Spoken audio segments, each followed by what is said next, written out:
Buenas noches, bienvenidos al banquillo, gracias por estar con nosotros. Vamos a hablar de la dificultad que está atravesando nuestro país por la falta de energía eléctrica en varios sitios de la nación.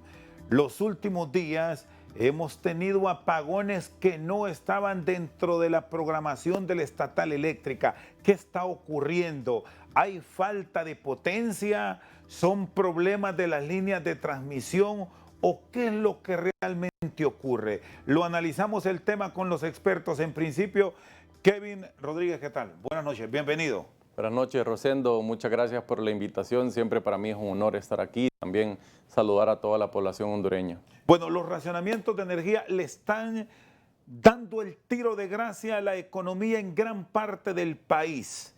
Y nos llama poderosamente la atención que estas dificultades se acentúan aún más en el norte del país, en el Valle de Sula. ¿Por qué razón? Sí, como usted bien dice, es importante mencionar que el Valle de Sula representa el 70% del Producto Interno Bruto. Por esta zona es donde entra y sale el 80% de las importaciones y exportaciones. Estamos hablando que prácticamente el 80% de la maquila está situado en la zona norte y es un valle muy productivo. Debido a eso, el departamento de Cortés consume el 50% de la energía que se produce a nivel nacional. Por lo tanto, al ser la zona más productiva, cada kilovatio hora que no tiene disponible porque hay una interrupción o hay algún apagón, tiene un impacto severo en el PIB, severo en la economía nacional, y estamos hablando de que podría ser entre 11 y 25 millones de lempiras diariamente, porque va a depender. Si es una industria grande que usted lo deja sin energía por un par de segundos y le resetea, como decimos nosotros, todo el proceso, esas son pérdidas millonarias. Recuerdo que cuando estuve en la Cámara de Comercio e Industrias de Cortés, una empresa nos comentó que solo en el 2022 perdió 300 millones de lempiras por las interrupciones, porque le quemó equipos, le dañó las tarjetas, tenían que comprar repuestos, les atrasó en los tiempos de entrega, y esto realmente le está pasando una factura carísima a la economía nacional, y hay que decirlo, esto solo está pasando de los 5 países de Centroamérica, solamente en Honduras. ¿Por qué razón? ¿En qué se falló? Porque debemos decir, es un problema que no es nuevo. En su momento, la empresa privada advirtió de la necesidad de contratar potencia. Aquí nos vamos a remitir antes de la pandemia, estamos hablando en el 2019.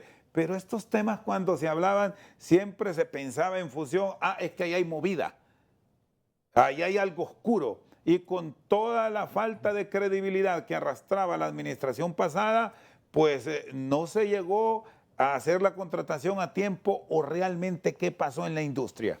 Sí, es importante mencionar por qué Honduras ha fallado y los demás países de Centroamérica sí han tenido, digamos, una planificación correcta. Ellos tienen un modelo muy diferente al nuestro, Rosendo. En el caso de Panamá, El Salvador, Guatemala, la población hondureña, la población de cada uno de esos países, tiene la opción de elegir a su proveedor.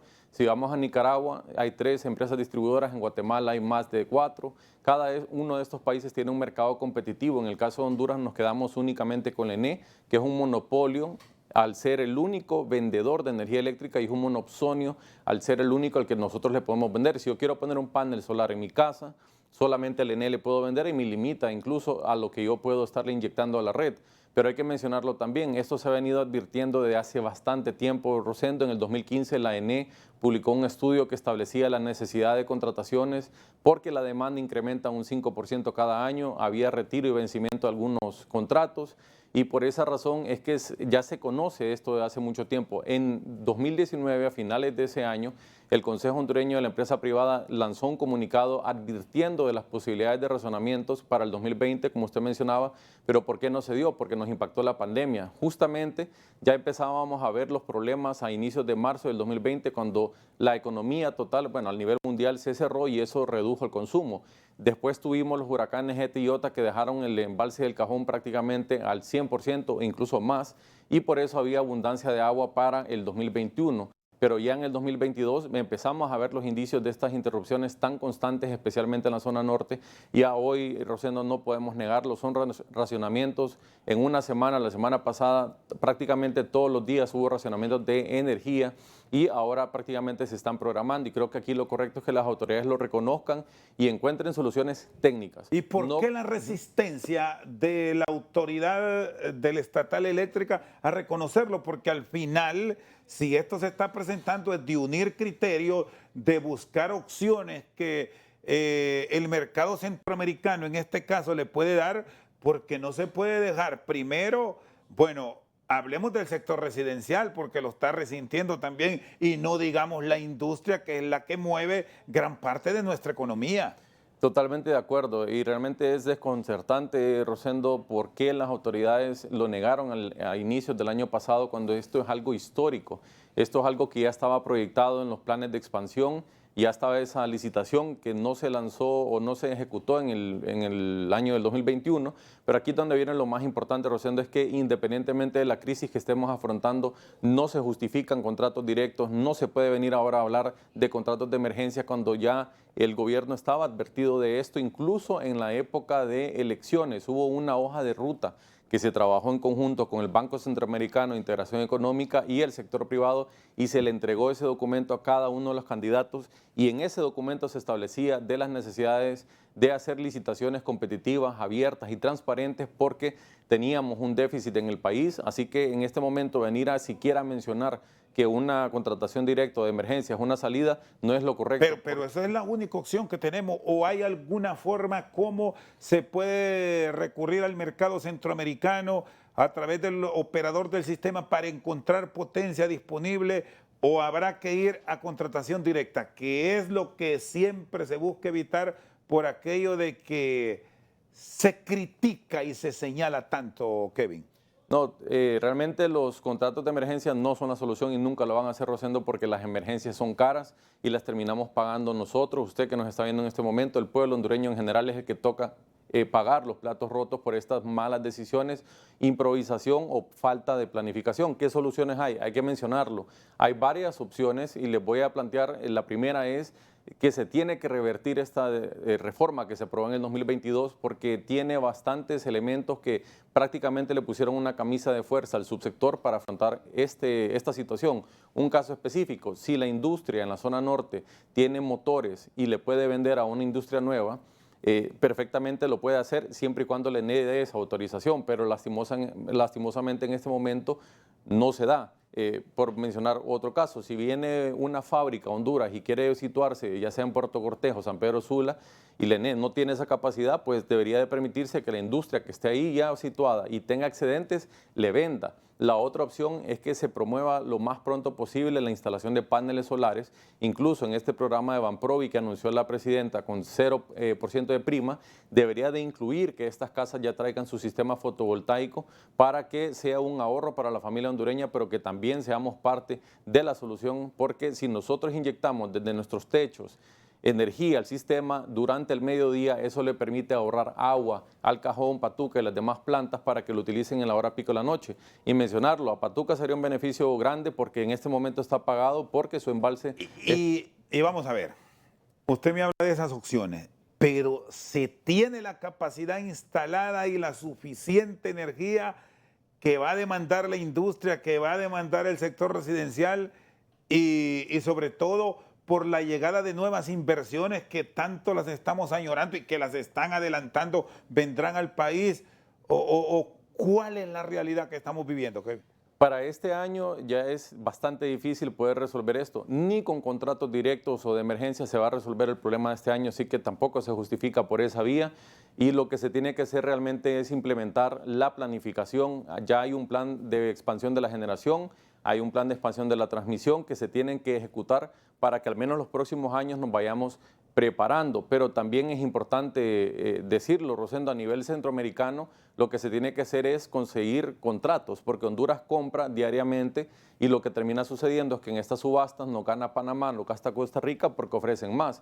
Pero sí hay que mencionar lo siguiente también, a pesar de que este fenómeno, esta sequía que está impactando a Honduras, también le impacta a los demás países de Centroamérica, ningún otro país está enfrentando los racionamientos, las interrupciones que nosotros estamos teniendo, y creo que ahí también me parece que es un error que se esté peleando, digamos, con el ente centroamericano, porque nos ha salvado las pestañas del fuego por bastantes años, porque nosotros importamos prácticamente todos los años del mercado centroamericano entre 100 y 150 megas. En este momento, ¿cómo estamos? ¿Cuál es la potencia activa que tiene nuestro país? ¿Cuánto está la demanda?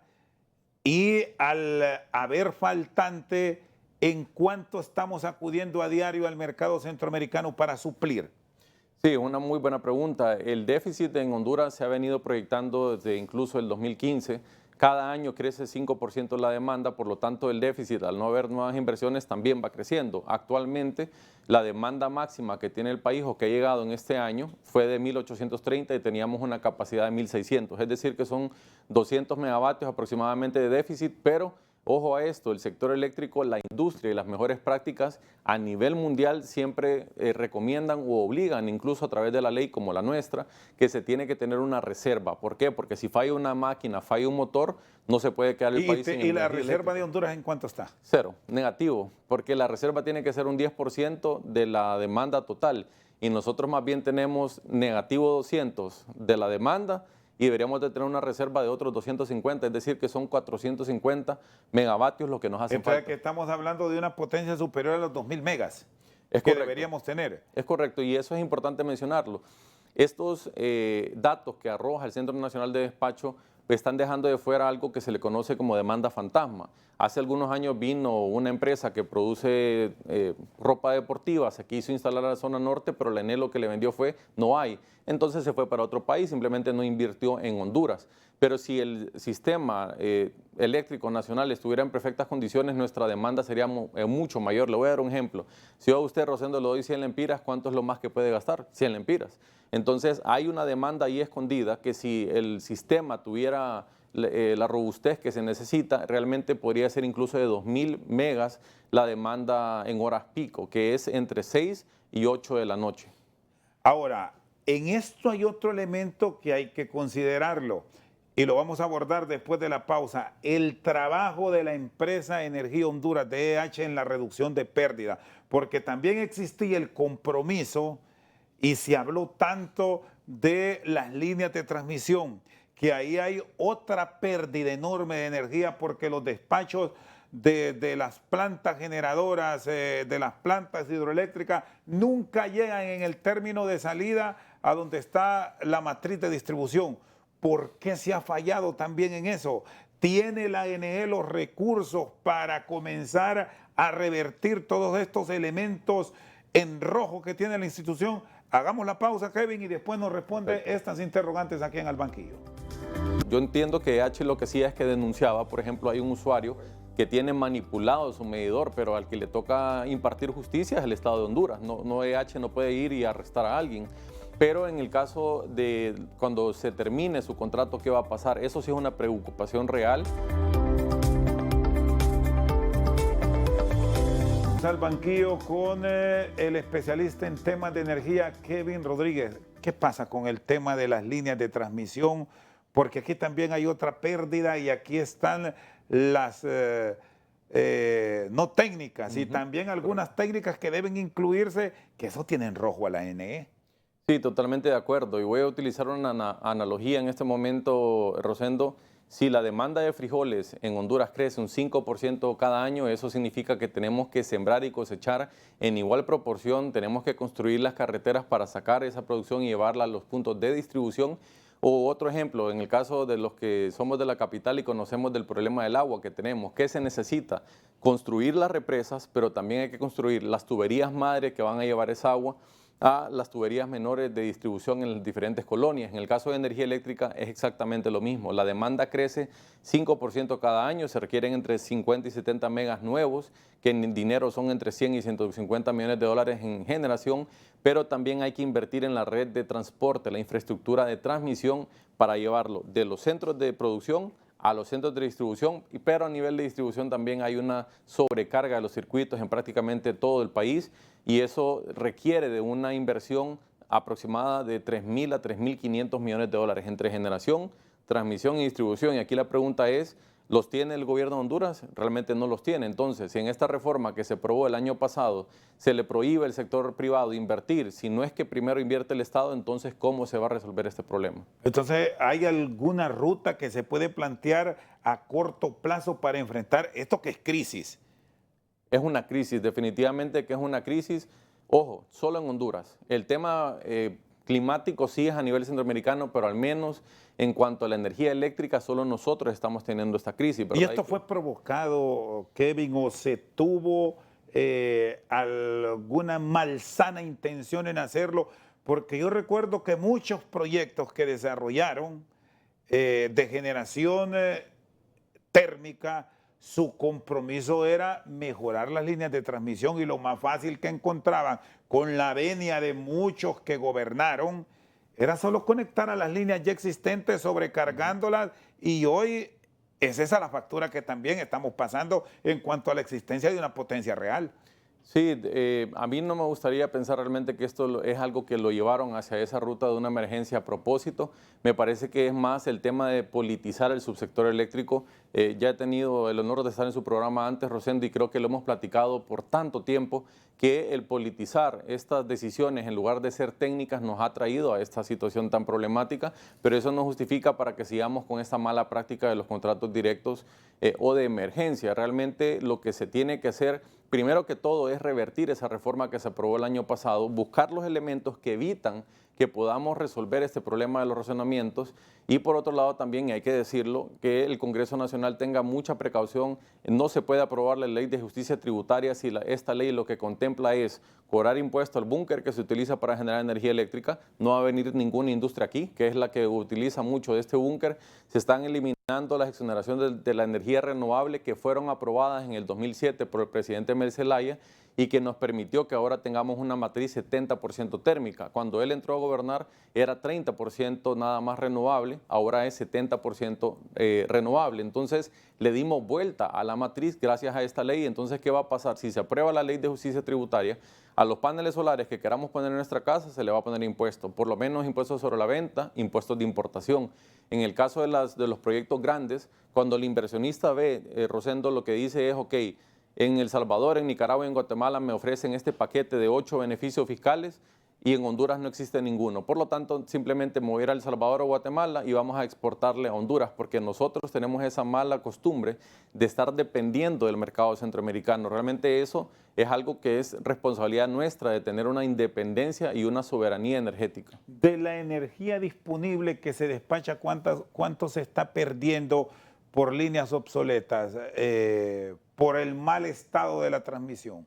Muy buena pregunta. De las pérdidas totales que tiene el sistema en este momento es un 36%, pero de ese 36%, un 6-7% serán pérdidas técnicas. El restante son pérdidas no técnicas, que es el robo y hurto de energía, y hay que decirlo también, en esa labor la ENE ha quedado de ver. Hay que recordar que a inicios del 2022 se comprometieron a reducir las pérdidas técnicas y no técnicas en 8 puntos, pero en lugar de reducirse, aumentaron, pasaron de 32% a un 35%, y a este momento estamos en casi un 36%, y eso al país le cuesta 1.3 millones de dólares cada día solo en pérdidas técnicas y no técnicas, porque al final, yo digo el país porque se dice el ENE, pero al final el rescate del ENE es con nuestro dinero de los impuestos que estamos pagando, que hay que mantener a la empresa a flote. No hay forma ahora como a corto plazo revertir estos números. Me dice que durante este 2023 debemos acostumbrarnos a que vendrán racionamientos o a que nos van a informar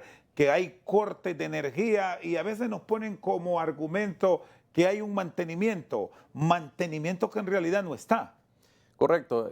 Cuando uno ve los anuncios, cuando es EH el que está anunciando, esos son mantenimientos de EH. Pero hay que ser muy fino también en observar las causales. Hace algunas semanas la ENE publicó un comunicado que avisaba de una interrupción de emergencia 4 minutos antes de que iniciara la interrupción y decía la justificación corte de ramas. Pero los ciudades que fueron afectados fueron Ceiba, Tela, Balfate, La Guan, prácticamente todo el litoral. No es posible que todo el litoral se haya estado cortando ramas. Eso realmente fue un tema que no había capacidad para suministrar probablemente. Entonces aquí lo que se tiene que tomar en cuenta, y le voy a dar un ejemplo, en la zona norte hay varias industrias que tienen motores propios. ¿Por qué? Porque para la industria no es tanto el tema del costo del kilovatio hora, sino de la calidad del suministro. Porque una pequeña interrupción le puede quemar equipos carísimos. Esto afecta a la producción de lácteos, producción de maquila. Entonces lo que hacen estas industrias es que compran motores, producen su propia energía, pero en muchos casos tienen incluso para vender a la red.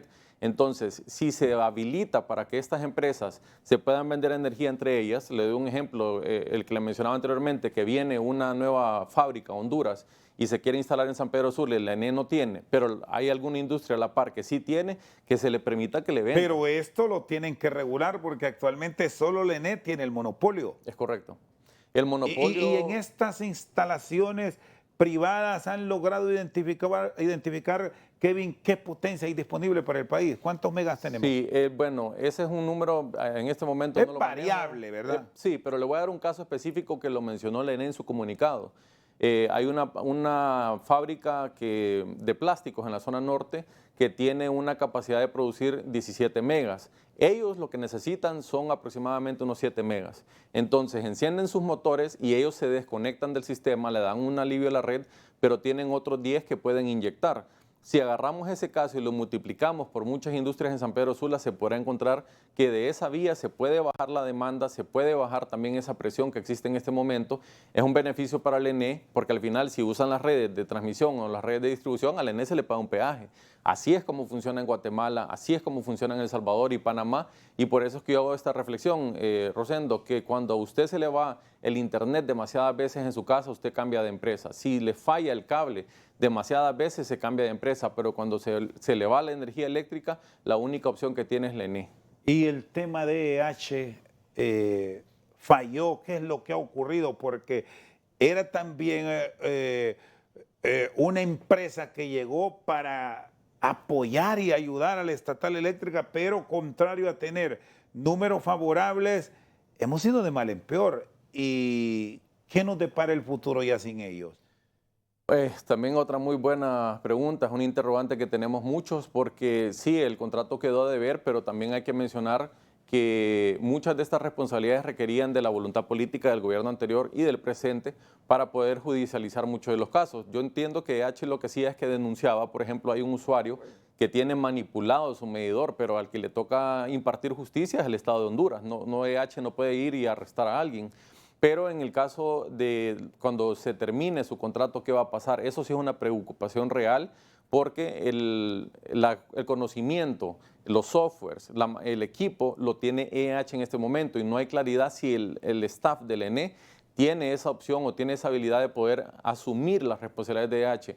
¿Qué podría significar esto, Rosendo? Bueno, EH se encarga de la comercialización, que básicamente es leerle el medidor a uno, llevarle la factura y cobrarle. Entonces, si ese proceso se ve interrumpido, eso le puede ser letal para el ENE, porque actualmente EH está recaudando 3.000 millones de lempiras que van a las arcas del ENE, y si algún error o alguna problemática se da en esos ciclos de facturación, quien va a salir impactado va a ser el ENE y el Estado de Honduras. Y en este momento, ¿qué sabe el sector privado? ¿Se ha logrado la ENE profesionalizar para tener el relevo ideal? ¿O vamos a ir a un momento en que solo habrá cambio de nombre, que será lo mismo bajo la supervisión ahora plena del Estado, que ya la tiene tras la intervención, por cierto? Sí, y qué bueno que menciona la intervención, Rosendo, porque de hecho EH ha estado intervenida desde mediados del 2021. La ENE vino en ese momento y le dijo, EH, usted hágase un lado, yo voy a asumir sus responsabilidades. Y del 2021 a la fecha, más bien la situación empeoró, lo que demuestra que la ENE desde aquel momento no tenía esa capacidad. Y hay que decirlo también, muchas personas de las que están trabajando hoy día en EH no hay una garantía que quieran ir a trabajar al ENE. Y esas son las personas que conocen el sector de distribución, comercialización especialmente. Y también otro elemento que aquí hay que mencionarlo, Rosendo, y es que la ventaja que tenía EH era que si se cae un poste, por ejemplo, fuera de su casa, usted llamaba, iban y lo reparaban porque ellos podían hacer una contratación rápida, temporal de esa cuadrilla. En el caso del ENE, no. La ENE se tiene que ajustar a la ley de contratación del Estado, tiene que hacer cotizaciones, sesiones de junta directiva, aprobarlo, y en todo ese pasar del tiempo pueden pasar meses para poder resolver una falla. Por eso aquí la reflexión, Rosendo, es que debemos de seguir el modelo de Panamá o Guatemala, que en estos países existen varias distribuidoras que compiten y en muchas de ellas son inversiones privadas y públicas. En el caso de Panamá se vende el 49% de las acciones a un privado para que lo opere, pero el Estado sigue siendo el dueño mayoritario y eso da la ventaja para que se puedan tomar las acciones de manera ágil. Y ahí están demostrados con los datos. Guatemala, Panamá, El Salvador tienen precios muy competitivos. Hace unos 7 años Honduras estaba mucho más barato que Panamá, pero como Panamá ha logrado avanzar y modernizar su subsector eléctrico, ahora tiene precios más bajos que los que nosotros tenemos. Es decir, nosotros nos vamos quedando en la cola. Y mencionarlo también, Costa Rica. Costa Rica está en un proceso de aprobación de una ley de armonización del subsector eléctrico que básicamente es aperturar el sector a un mercado competitivo como lo tiene Guatemala y Panamá y El Salvador. Muy bien, está con nosotros Kevin Rodríguez. Vamos a una pausa. Cuando regresemos va a estar con nosotros, ya está conectado Miguel Aguilar, presidente de los trabajadores del ENE. ¿Cuál es la realidad que están viviendo? ¿Les han metido mano los políticos para seguir en una ruta de desfase y de descrédito dentro de la institución? ¿Cómo revertir en este momento que ya vivimos apagones esta crisis de la estatal eléctrica? Ya se los contamos. Nosotros consideramos que se deben de buscar otros mecanismos, empujar proyectos estatales y privados, hacer un censo rápidamente de lo que está más próximo y tomar aquellas grandes decisiones en proyectos de país.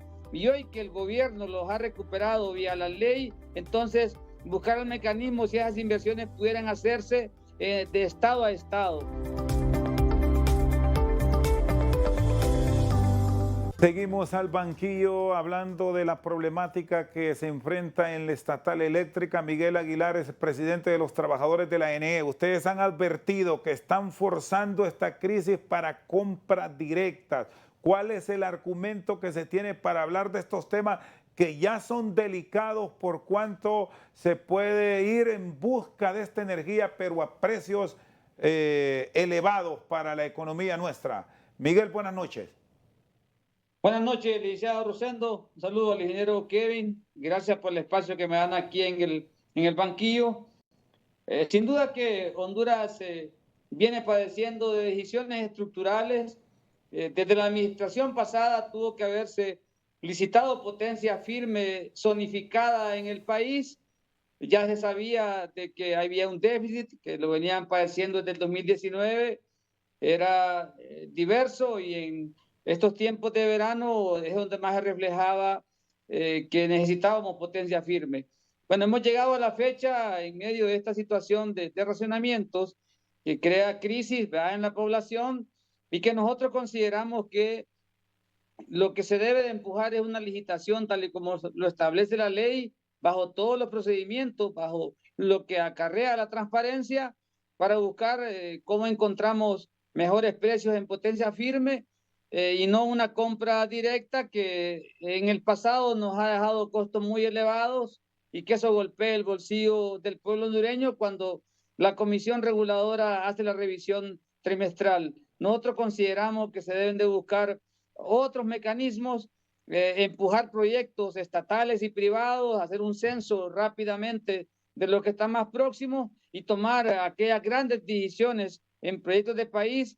Y hoy que el gobierno los ha recuperado vía la ley, entonces buscar el mecanismo si esas inversiones pudieran hacerse de estado a estado, de forma de que Llanitos y Catuyo el Tablón y todas aquellas potencias estatales pudiéramos tenerlo un día en el sistema y revertir la matriz y cambiar esa potencia que está actualmente solar y eólica y llevarla a potencia firme. Igual también las plantas actualmente térmicas que a algún momento cercano van a vencer esos contratos. Entonces se estima que las licitaciones deben de llegar antes para que cuando finalicen esas plantas, sacarlas como chatarra y poner tecnología nueva, Ahora, en mejor Miguel, condición, y que esto ayude a menguar el costo del kilowatt hora a favor del pueblo hondureño. Ahora, Miguel, aquí el problema hoy día es tiempo.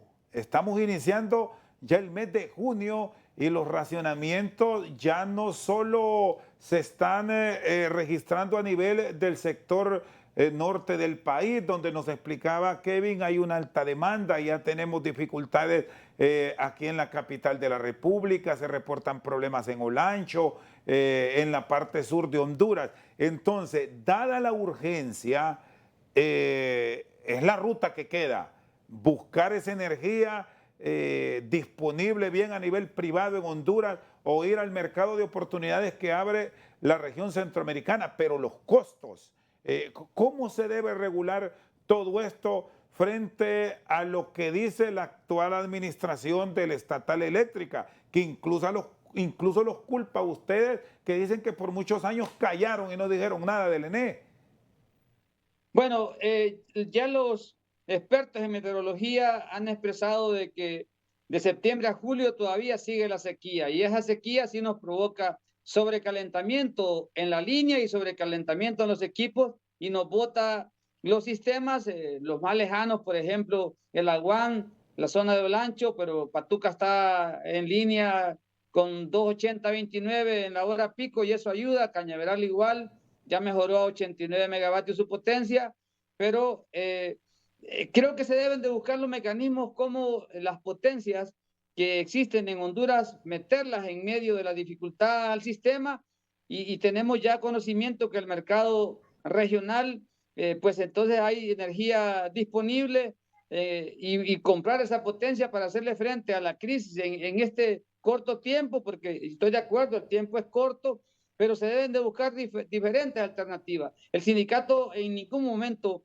ha callado la problemática de la inclusión, se necesita mucho fortalecimiento e inversión en distribución para fortalecer las cuadrillas, la estructura operativa de transmisión, la estructura operativa de generación y la señal que nos da de que esto puede mejorar con decisiones y ejecuciones es del presupuesto grande, histórico, que al ENE le han asignado y que todavía se debe ser efectivo en campo, en equipo, en herramientas, para que nuestra gente pueda, con el logo del ENE después del 19 de agosto, asumir esa operación y mantenimiento de distribución. Y están listos. ¿Qué saben ustedes? Bueno, incluso el sector trabajador tiene parte en el consorcio EH con unas acciones.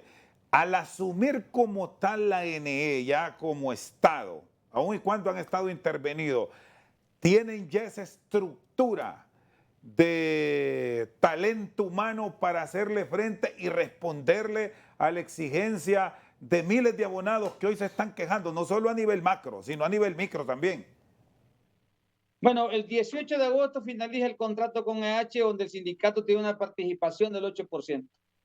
Y una de las visiones de nosotros era de cuando el 18 de enero del 2013 se crea una concesión directa, parar la concesión directa del total dominio dominical al privado y pasar entonces a este fideicomiso por 7 años, no a una ampliación de 15 años como lo quería. Porque el problema es que el gobierno pasado quería pasarlo de un privado a otro privado. Y esta administración quería liquidar el contrato.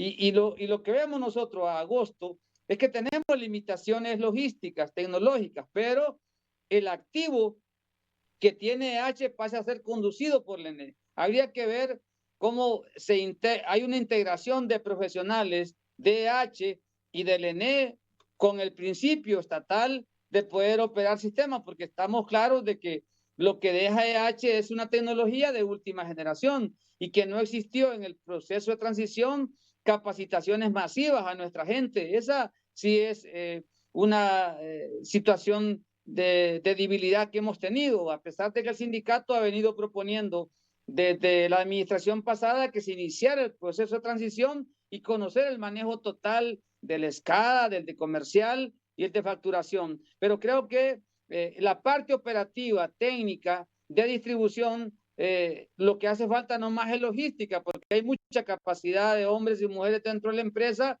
sumado a que algún personal DH actualmente capacitado se integre después del 19 de agosto, pero la institución es la que según la ley debe de operar distribución. Esto no sin menoscabo de que hay subcontratados que tiene EH que por el tiempo puedan ser que los subcontratados también por la ENE y dar un proceso de transición con un poco más de tiempo desde el ángulo estatal para fortalecer la vigencia pública de esta empresa. Pero es importante decir que es la ENE, que es el Estado el que va a asumir la operación y mantenimiento y distribución. Y ese activo pasa a manos del Estado, por lo tanto, se deben de buscar y acelerar mecanismos de mejoras en los equipos que se va a comprar en diferentes tecnologías, aparte de la que ya está, y lo que corresponde al talento humano para acuerpar con logística esta operación. Ahora, Miguel, y esos cambios de regla que se registran con frecuencia en nuestro país, ¿qué tanto afectó en el proceso de rescate de la ENE? Porque aquí se dijo, vamos por reducir pérdidas por el corte o a través del corte del servicio a quienes están robando, para que lo entienda así la gente. Hurto de energía es el término, pero la gente entiende robando. Pero al final les dijeron, no, no puede ser porque aquí se tocan intereses de voto. ¿Qué tanto falló en esto las decisiones de los políticos y que quizás le faltó al sindicato plantearlo? Vea, sí hay manos siempre políticas cuando se corta la energía eléctrica, en residenciales, industriales y en la macroindustria, eso es así. Y en el hurto de energía, pues usted puede ver que las zonas residenciales, que son más cantidad de abonados, hay más pérdida, hay más mora. Pero cuando usted va a la gran industria, ese hurto de energía se refleja en mayor escala también ahí. Yo creo que la tecnología que se use, igual como en el pasado se instaló el sistema AMR en San Pedro Sula, que tenía control totalmente desde la empresa para hacer un corte, una reconexión, una supervisión y talento humano en campo, esa tecnología que también tiene EH y que debe fortalecerse después del 19 de agosto, nos daría una mejora en la atención al cliente, porque el tema de pérdidas lo va a manejar desde el Programa Nacional de Reducción de Pérdidas, que lo maneja el Estado y que tienen un presupuesto bastante grande y que esperamos que sea cohesionado después del 19 de agosto con distribución y tenga mejor resultado, mejor rendimiento, porque no puede haber excusa porque los presupuestos asignados para el ENE y para el programa de pérdidas están, el talento humano está, lo que hace falta entonces es ejecución, rendimiento de esa planificación que se tiene porque ya se sabe qué hacer y hay que hacerlo sin ver condiciones, excepto donde está los extractos de más bajo consumo, de extrema pobreza, que deben de tener una condición preferencial. Muy bien, Miguel Aguilar, presidente de los trabajadores de la ENE. Hacemos una pausa, ya venimos al cierre aquí de Al Banquillo. Bueno, hay una afectación a la población en el sentido de que todo este tiempo que ha estado intervenido EH o que no se han hecho las inversiones en medidores, en líneas y en todo lo que conlleva a la mejora de la atención al cliente que incluye la facturación, pues ha incrementado los promedios. Seguimos al banquillo, revisamos la situación que se vive en la distribución de energía en el país. Hay cortes. ¿Le satisface la explicación que tiene Miguel? ¿Kevin le convence cuando él habla de buscar esa energía? Que el mercado centroamericano, Guatemala, se la puede suplir sin ningún problema. Aquí la gran interrogante es a qué costo. Y al final la ENE solo traslada esto al usuario, generando inflación, porque todo va para arriba, la energía es clave para mover al país. Sí, yo concuerdo con Miguel, bueno, un saludo a él hasta San Pedro Sula. Concuerdo que el mercado regional sigue siendo una opción. En estos momentos que no hemos podido adquirir energía es porque Honduras no tiene contratos a nivel centroamericano, a diferencia de otros países. Lo que hacen es que firman contratos que tienen una duración máxima de 12 meses para poder estar transando la energía. En el caso de Honduras no tiene contratos, compra de manera horaria. Entonces puede ser que haya energía, puede ser que no haya o puede ser que haya a un precio bastante alto. Entonces, esa opción sigue siendo viable y yo estoy de acuerdo también con lo que ha manifestado Miguel en otros foros, en el sentido de que no se puede estar hablando de contratos de emergencia, porque las emergencias siempre salen caras y en eso sí quiero recalcar que las autoridades tienen que buscar absolutamente todos los mecanismos técnicos para reducir esta problemática, porque aún si el día de mañana se dijera vamos a dar un contrato directo, eso no va a resolver el problema en el corto plazo.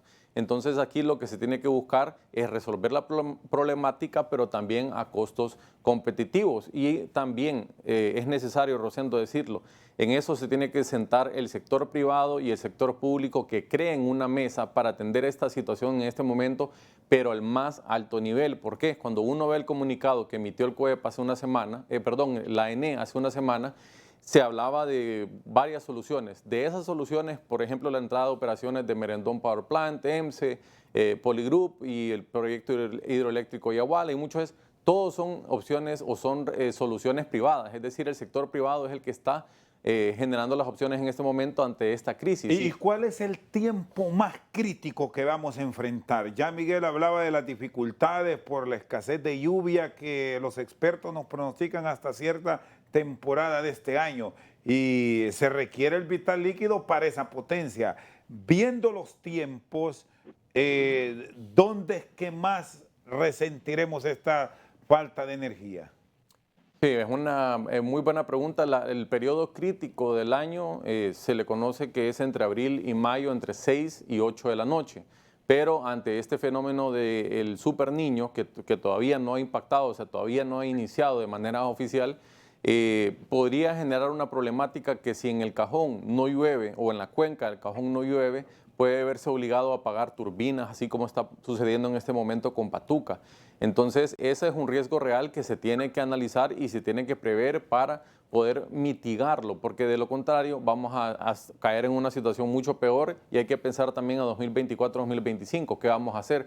Por eso reitero, hay una planificación, Rosendo, que se hizo en el 2019. En el plan de expansión de generación habían aproximadamente unos 12 proyectos que se quedaron en el camino que requieren el apoyo de las autoridades para entrar en operación. Mencionaba yo el caso de Yaguala. Yaguala entró a inicios de este año y logró reducir gran parte de la problemática, si no estaríamos peor si no hubiera entrado esta planta, pero también en el plan de expansión quedan algunos proyectos como el proyecto hidroeléctrico El Tornillito, son 200 megas cerca de Villanueva y que están en Río Lúa, también el proyecto El Molo y muchos otros que están dentro de una planificación, son aproximadamente unos 600 megavatios que son los óptimos porque van a permitir bajar tarifa porque tienen precios que vienen desde hace algunos años y también tienen la ventaja de ser energía renovable, es decir, que no vamos a tener que estar dependiendo de las importaciones desde el exterior y, por supuesto, la licitación se tiene que trabajar, pero imagínese, Rosendo, la CRE publicó los términos de referencia en el 2021, en abril.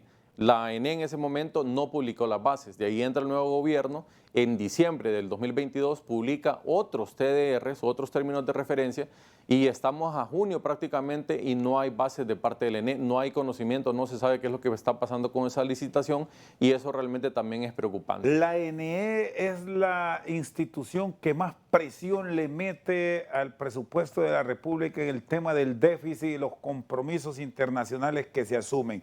Con estas exigencias para volverla competitiva, vamos a encontrar en los organismos internacionales de crédito la venia para soltarle plata a la ENE. En los próximos días está una misión aquí en el país.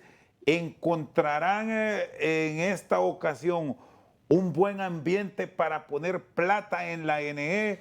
¿O este es un asunto que hay que olvidarlo y ver cómo la rescatamos buscando otras alternativas?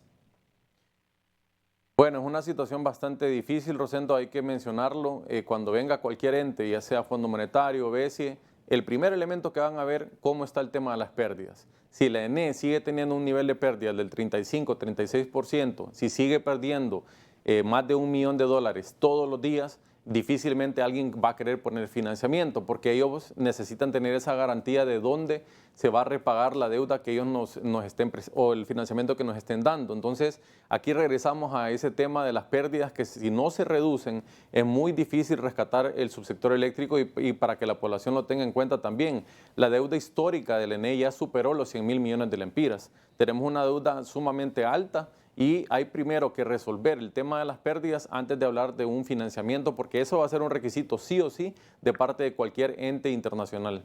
Miguel, una de las críticas que siempre se presentan ahora mismo, que no se está recibiendo energía permanente o 24/7 en muchos sitios del país, y esto va más allá con el sector residencial que se ve afectado, es el tema de la facturación, que se esperan las reducciones del caso de término factura, pero estas nunca llegan cuando tenemos zonas que tienen falta de potencia hasta por 48 horas. Y si sumamos al mes, son prácticamente 6, 7 días hábiles a la semana que no se tuvo energía, pero la factura o llega igual o por un monto superior. ¿Qué es lo que pasa? ¿El promedio sigue siendo el común denominador para el tema de cobros?